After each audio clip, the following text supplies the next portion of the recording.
Well, in a sport like running, which has been a part of nearly all of our lives in some capacity since we were kids, whether it was running around playing games at school or being a part of a more organised sport, technique is something which we just consider it's just the way it is. The way we run is the way that we run, and there's not much that we can do about it. And just like sports like tennis and golf and swimming can all be highly improved with a few simple cues and a few simple practices for our technique, running's no different.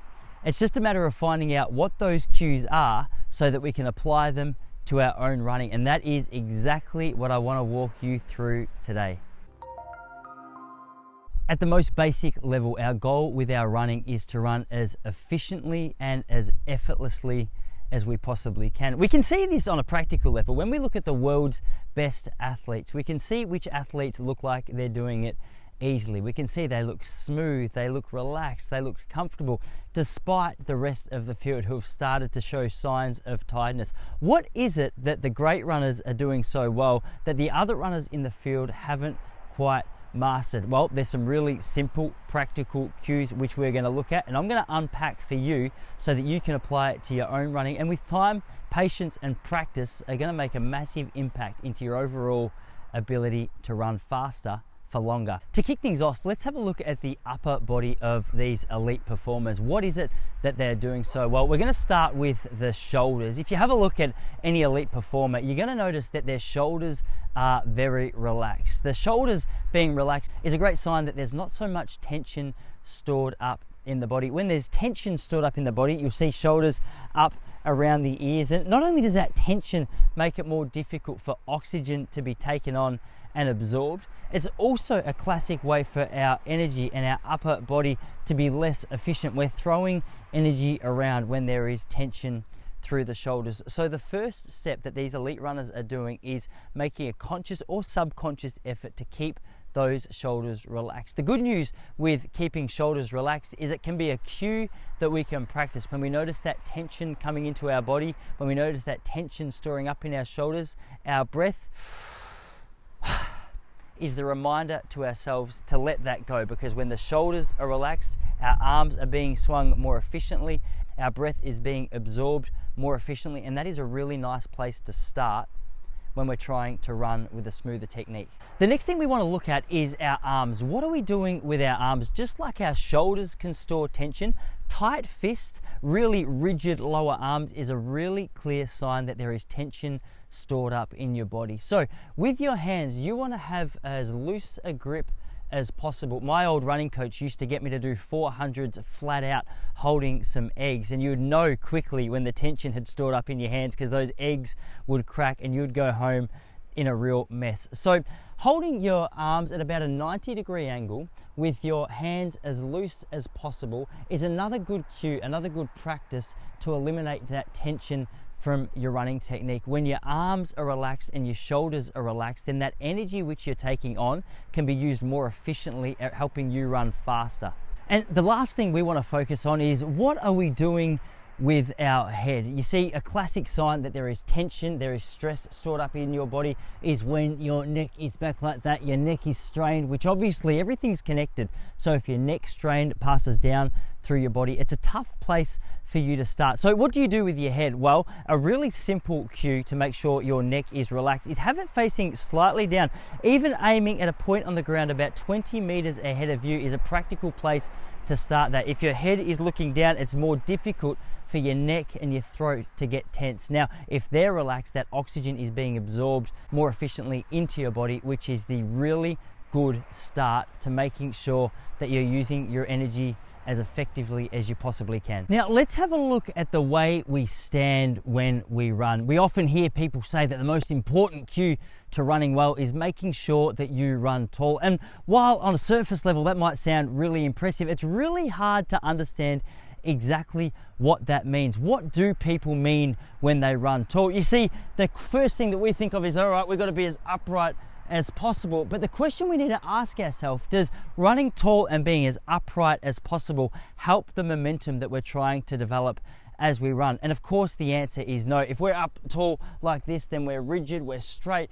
But how does that impact our stride. On the contrary, you don't want to be leaning too far forward because that's going to limit our ability to get our knee lift up, which is going to shorten our stride length. I think a more effective way to look at our posture and our stance is think momentum rather than running tall. You want to be a nice balance between those two postures. You don't want to be completely upright like this, and you don't want to be completely leant over like this. You want to think of a nice straight line coming from your heels all the way up to your head at a slight angle forward. The beauty with that slight angle forward is you want to carry that momentum forward. You don't want to go up and down and limit your stride. You don't want to lean too far down and limit your stride.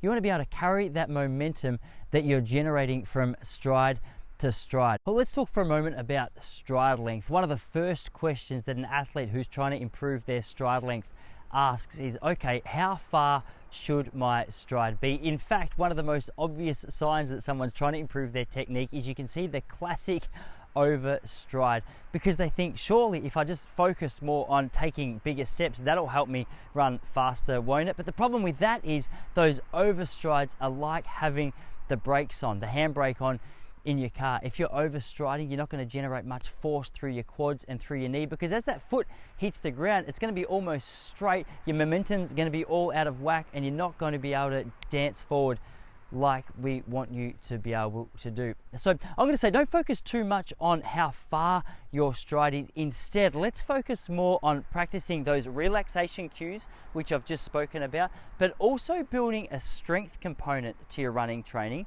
a flexibility component to your running training, and combine those with a focus on the cues that we've been speaking about here. And that stride length will naturally take care of itself. And the beauty with that is every run that you go on, you're not going to be constantly asking, is that too far? Is that too short? Am I doing it right? And just zap that mental energy from your tank. Let's focus on the practical cues and allow that stride length to take care of itself over time. Now, there's a number of drills that we can do wherever we are that's going to only help us when it comes to running more efficiently. I'm going to walk you through a few of those now, starting with an exercise for the shoulders. Well, we've already established that flexibility through the shoulders and relaxation through the shoulders is a really positive component of our running training, but so many of us, just through years of not stretching or working out, have noticed that we have very tight shoulders just here. So as we try and swing our arms back, there's not a whole lot of range of motion for those arms to go. So we find that energy, that tension, just swinging the upper body from side to side. Now, whatever our upper body is doing, our lower body is going to have to try and compensate for. So if we don't have flexibility through our shoulders and we're throwing our upper body around, we're using our energy ineffectively. So one of the counter stretches that we can do to increase this flexibility is simply to lay down on the ground with our arms behind us, and obviously the further back we lean, the greater that stretch is through those shoulders. Over time,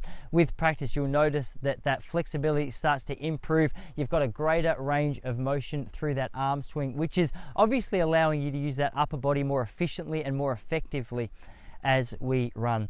The next thing that I'm going to get you guys to incorporate as a cue or as a drill is some sprinting and some hills. There is no better way to see how effective or ineffective your technique is than going out for a sprint. The beauty of hills as well and sprinting is that when you're trying to run at max speed, efficiency is required. We need a high knee lift. We need some efficiency through the shoulders. We need a powerful arm swing. We also need to see that our body is gathering momentum and it is centered. We don't want to be using that energy by throwing and thrashing around, because you'll see very quickly that it's not effective. Hills in particular have a great capacity to get our knees up in the air, which obviously requires a little bit of a generation of force through our arms. If we're not getting our knees in the air, our feet aren't going up very high, and it doesn't take long for us to trip over those next strides. So if you want to see how effective your technique is right now, do some sprints and do some hill running, which is going to allow all of these things to work together, which will give you a bit of an idea of how it is that you're actually running. Now, one more thing that you're going to want to do during these little sessions is I encourage you to get the video camera out. So many of us think we know what we're looking for. We think we know how we look when we run, and we're shocked to see what we actually look like. So if you feel as though you've got certain elements of your technique that need working on, or if you feel like you've got certain elements of your technique that you're nailing, Get your iPhone out on your next run and record what you actually look like running at a jog and then running at full speed. You might be shocked to see exactly what it is that you need to work on. Now guys, if you'd like some technique advice, I'd be more than happy to offer some guidance. Simply take a video of you guys running from front on and from the side, just on your iPhone, and send that footage through to info@relaxedrunning.com. You might want to upload that as unlisted on YouTube so I can access the link. I'll send you guys a personalized technique review, give you some cues, give you some ideas of what it is that you can improve. Now, if you're enjoying these videos, make sure you hit subscribe. We've got new videos coming out on all things running a couple of times a week, so make sure you stay up to date with that. In the meantime, guys, if you have any more questions, any more comments or concerns, whack them in the comments below. And for everything else that you might need in the meantime, jump over to relaxedrunning.com.